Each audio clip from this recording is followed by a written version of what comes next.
आप देख रहे हैं भारत की बात खबर। अयोध्या से कर्ज लेकर और खेत बेचकर 40वां की नजर फातिहा जरूरी नहीं। ये बातें आज एक बयान में मीडिया से बात करते हुए मौलाना जफर अब्बास कुम्मी ने कही। उन्होंने कहा कि देखा जा रहा है कि आजकल 40वें की नजर फातिहा अपनी हैसियत से ज्यादा करते हैं और उसमें वह परेशान हो जाते हैं। कभी कभी उनको कर्ज लेना पड़ता है या अपने घर का सामान तक और खेत तक बेचकर 40वें की फातिहा करना पड़ता है। अपने आप को परेशानी में डालने की जरूरत नहीं। उन्होंने कहा जो शरअ हमें कहती है उस काम को करें, न कि किसी के बराबरी करने के लिए अपने आपको परेशानी हालाकनी में डाले। उन्होंने कहा देखा जा रहा है कि आजकल लोग बड़े पैमाने पर 40वें में की नजर करते हैं, चाहे उसके लिए उनको कितनी भी परेशानी उठानी पड़े, जबकि ऐसा नहीं है। उन्होंने कहा कि अपनी हैसियत को देखते हुए काम करें, ना कि अपने को हलाकानी में डालते हुए कोई काम ना करें। हम आपको उनका ये बयान सुनाते हैं जिसमें उन्होंने मीडिया से बात करते हुए ये बातें कही हैं।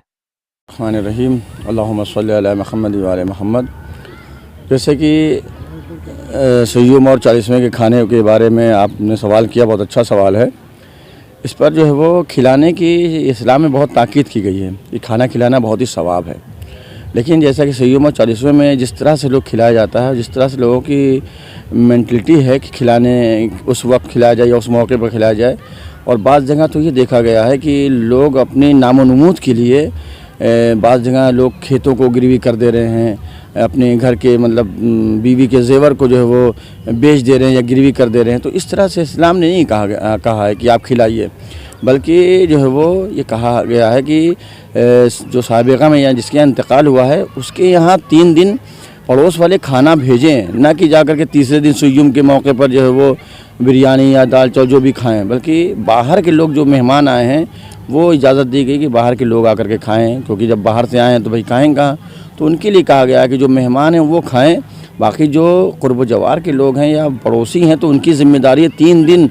ये जो है वो हिदायत है, ये हुक्म शरई हुक्म है कि 3 दिन जो है वो उसके अज़ीज़ अक़रबा रिश्तेदार या पड़ोसी खाना भेजे साहिब गम के यहाँ, ताकि उसका गम हल्का हो, ना कि और खा करके उसको जो कर्ज़ के तले दबा दें या उसके ऊपर और बोझ बन जाएं। देखिए, खिलाने के बारे में तो बहुत ही ताकीद है कि खाना खिलाना चाहिए, लेकिन किसको खिलाना चाहिए, कहाँ खिलाना चाहिए, मुस्तहक कौन है, गैर मुस्तहक कौन है, इस पर जो है वो हमारी तवज्जो होनी चाहिए। मरने के बाद ये देखा गया कि मरने के बाद जो है वो इंसान जो है वो इधर सय्युम का तो किसी से ही पढ़ा दिया गया मजलिस, लेकिन जब 40वें का नंबर आया तो पहले ज़ाकिर का इंतखाब किया जाएगा कि दिल्ली से आएगा कि बम्बई से आएगा, फ़लाँ आएगा, और फिर बावर्ची कौन होगा, कहाँ से आएगा। इससे पहले शरीयत ने कहा उसके वाजिबात पर नज़र करो, मक़रूज़ है तो उसके कर्ज़ को अदा करो, उसके वाजिबात नमाज़ छूट गई है तो उसके नमाज को पहले अदा कराइए, रोज़ा अगर छूट गया तो पहले रोज़े को अदा कराइए, उसके बाद कि ये तमाम जो है सारे जो है वो अहकाम है, खाना खिलाइए नहीं खिलाइए।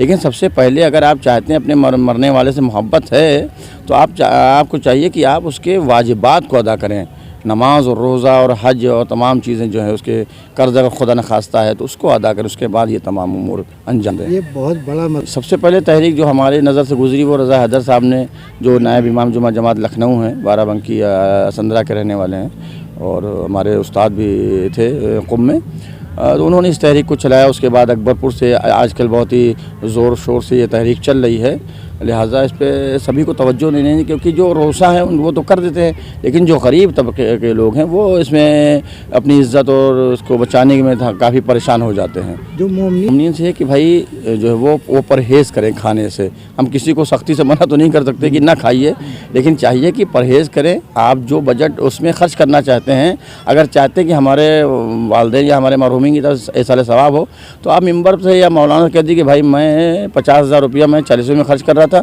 मैंने इस 50,000 रुपये को सेव कर दिया है, या किसी गरीब की शादी हो, यतीम की शादी हो लड़की की, तो मैं उसके जो है वो 100 आदमी के खाने का इंतज़ाम करूँगा, 200 आदमी के खाने का इंतज़ाम करूँगा।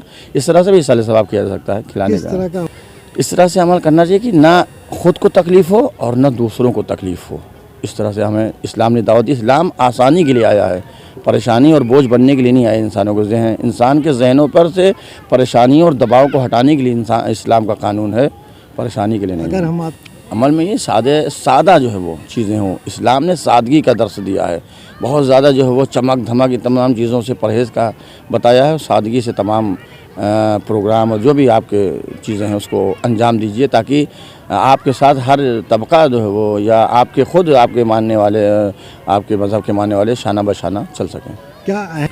देखिए जो है वो ये खाने के जहाँ तक मसला आपने पूछा है, तो खाना अगर है इस्तिताअत تو آپ کریں اور نہیں ہے تو کوئی حرج نہیں، لیکن واجبات پر توجہ دیں، واجبات بغیر اس کی ادائیگی کے ہمارے مرحومین کو ثواب نہیں مل سکتا۔ ایک بار ہم پھر واجبات یہ جو ہمارے مرحومین کی نمازیں چھوٹ گئی ہیں، روزہ چھوٹ گیا، استطاعت تھی حج نہیں کر پایا، بیمار ہو گیا یا کسی وجہ سے حج اس کو حج کرایا جائے، ہے نا، مقروض ہے تو پہلے اس کے قرض کو ادا کیا جائے، سمجھے آپ۔ وراثت میں جو چیزیں چھوڑ گئی ہیں، وراثت کو تقسیم کرنے کے بعد تمام چیزوں کا جو ہے وہ خمس کی ادائیگی کی جائے، تب اس کے بعد تمام مسئلے آتے ہیں۔ اس مسئلے کو لے کہیں بیٹھک بھی کریں گے آپ لوگ کہیں ایسا؟ اب انشاءاللہ آئندہ جو ہے وہ کوشش کی جائے گی بیٹھک ہو اور تمام علماء کے ساتھ اس پر جو ہے وہ کچھ جو ہے وہ کتنا سپورٹ مل رہا ہے؟ نہیں، ماشاءاللہ سے سپورٹ ہے بہت لوگوں، یہاں جو بھی کھڑے ہوئے ہیں سبھی اس بات پر جو قائل ہیں کہ اس طرح کی جو ہے وہ اس پر تھوڑا سا روک رکھنی چاہیے۔ کیا نام ہے؟ ظفر عباس قمی۔